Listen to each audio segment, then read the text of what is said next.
ఈరోజు మనము ఉసిరికాయ చట్నీ చేసుకుందాము. పచ్చిమిరపకాయలు ఉసిరికాయలతో కలిపి ఉసిరికాయ చట్నీ వేసుకుందాము. దీనిలో కొంచెము పచ్చిమిరపకాయలు ఉప్పు ఎక్కువనే పడుతుంది. ఉసిరికాయలు, పచ్చిమిరపకాయలు, జీలకర్ర, ఉల్లిపాయలు, కొత్తిమీర, కరివేపాకు నేను 4-5 రెమ్మలు తీసుకుంటున్నా, ఎక్కువనే తీసుకుంటున్నా. జీలకర్ర మెంతుల పొడి ఇంతే లాస్ట్కి వేయాలి, కొంచెం వేయాలి జీలకర్ర మెంతుల పొడి. వెనక 2 ఎల్లిగడ్డలు, ఇవి మనం ఒలిచి పెడదాము. నువ్వులు ఎంత అంటే అందాజు ఇంత వేసి తీసుకోవాలి. మన అరచేతులు పట్టినన్ని నువ్వులు ఇవి వేయించి పొడి చేయాలి. ఇవి ఫస్ట్ మనం ఇవి కోసుకున్నాం కదా, ఇంకొన్ని కోస్తున్నా.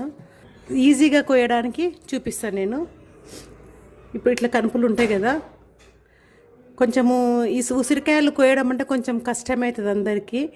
కాకపోతే ఈ రకంగా కోస్తే చాలా ఈజీగా కోయొచ్చు. ఇంకా ఈ లాస్ట్ ఇక్కడ ఎడ్జు కనుపు ఉంటుంది కదా, ఈ నుంచి ఇట్లా కనుపులు ఉంటుంది దీనికి అన్నీ. అయితే ఈ కనుపును ఇటు నుంచి స్టార్టింగ్ నుంచి ఈ ఎండింగ్ ఇక్కడ ఉంటుంది కదా, ఈ ఎండింగ్ వరకు ఇట్లా స్ట్రైట్గా ఇట్లా కొయ్యాలి. అన్నీ అట్లనే కాటు పెట్టాలి. ఫస్ట్ ఇట్లా స్ట్రైట్గా కాటు పెట్టాలి. ఇట్లా ఫస్ట్ నుంచి లాస్ట్ వరకు కాటు పెట్టాలి. ఇంకా ఇది కూడా మొత్తం చుట్టుముట్టు పెట్టుకోవాలి. ఫస్ట్ మనము ఉసిరికాయకు మొత్తం కొట్టాలి. కొంచెం పెద్ద ఉసిరికాయలు అయితే ఈజీగా వస్తుంది ఇట్లా. ఇవి చిన్న నాటు ఉసిరికాయలు కదా, కొంచెం కష్టము. కానీ ఇట్లా చేసే మటుకు ఈజీగా వచ్చేస్తుంది. కాటు పెట్టిన దానిలో మధ్యన చాకు ఇట్లా పెట్టి ఇట్లా అనాలంతే. అన్నీ ఇట్లా ఈజీగా వచ్చేస్తుంది మొత్తం. ఇట్లా అన్నిటినీ ఇట్లా అనాలి. ఇంకా అన్నీ వచ్చేసినాయి, చుట్టుముట్టు ఈజీ వచ్చింది. లాస్ట్ది ఉంటుంది కదా, లాస్ట్ది మళ్ళీ ఇట్లా మిడిల్కి కోసి ఇది ఇట్లా అనాలి. మనం చాకును లెఫ్ట్ సైడ్కి ఒత్తుకోవాలి. లెఫ్ట్ సైడ్కి ఇట్లా ఒత్తుకుంటే ఈజీగా వచ్చేస్తుంది. ఇంకో అయిపోయి లాస్ట్కి ఇది ఉంటుంది, తీసేయచ్చు. ఇప్పుడు ఎల్లిపాయలు వచ్చేసినాము, దీనిలో వేసేస్తాం. మనం బాండీలో వేస్తాం. మిరపకాయలు నేను పూర్తిగా ఇట్లా ఎర్రగా అయినవి కూడా వేసేస్తా. పూర్తి ఇట్లనే ఉన్నాయి గ్రీన్వి, అప్పుడే కొనుక్కొచ్చినవి ఏమేను, ఇంట్లో వాడినవి ఉంటాయి కదా కొంచెం మెత్తగైనవి, అవి కూడా వేసుకోవచ్చు చట్నీలల్లో, ఏం కాదు. టేస్ట్ కూడా బాగుంటుంది. ఇది కొంచెము జీలకర్ర వేసేస్తున్నా. ఇది స్టవ్ మీద పెట్టాలి. ఆయిల్ వేద్దాము. ఆయిల్ కొంచెం ఎక్కువనే పడుతుంది, ఎందుకంటే మనకు ఒక్కరోజు తినలేము ఈ చట్నీని. మనకు 3-4 డేస్ ఉంటుంది. మనం ఇట్లనే కొంచెము 1/2 kg వరకు చేసి పెట్టుకుంటే మనకు 1 month వరకు కూడా ఉంటుంది ఈ చట్నీ. ఫస్ట్ పెట్టాం, ఇది దగ్గర ఉడుకుతుంది. కొంచెం మనం మూత పెట్టేద్దాం.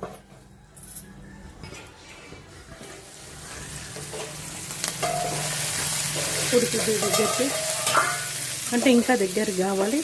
ఇప్పుడు మనం కొత్తిమీర ఇప్పుడు వేసాం, ఎందుకంటే కడిగినాం కదా, పచ్చివి గ్రైండ్ చేయడానికి రాదు. పచ్చివి గ్రైండ్ చేస్తే మనం అది చట్నీ ఖరాబ్ అయిపోతుంది. అందుకని దీంట్లో ఉన్న నీరు గిట్లంగా కొంచెము ఇప్పుడు మనము వేయించితే కొంచెం పోతుంది. లేదు మనం కడిగి పెట్టుకున్నదే కొంచెము ఎండకి పెట్టి పొడి చేసి పెట్టుకున్నాము అంటే అట్లా మొత్తం అయినాక కూడా వేసుకోవచ్చు. మనం చట్నీ అంతా అయిపోయినాక గ్రైండ్ చేసుకునేటప్పుడు కూడా ఈ ఆకులు వేసుకోవచ్చు. ఇప్పుడు కడిగినాం కదా, దీనిలో కొంచెం నీరు ఉందని మనం దీంట్లో వేసినాము. అట్లా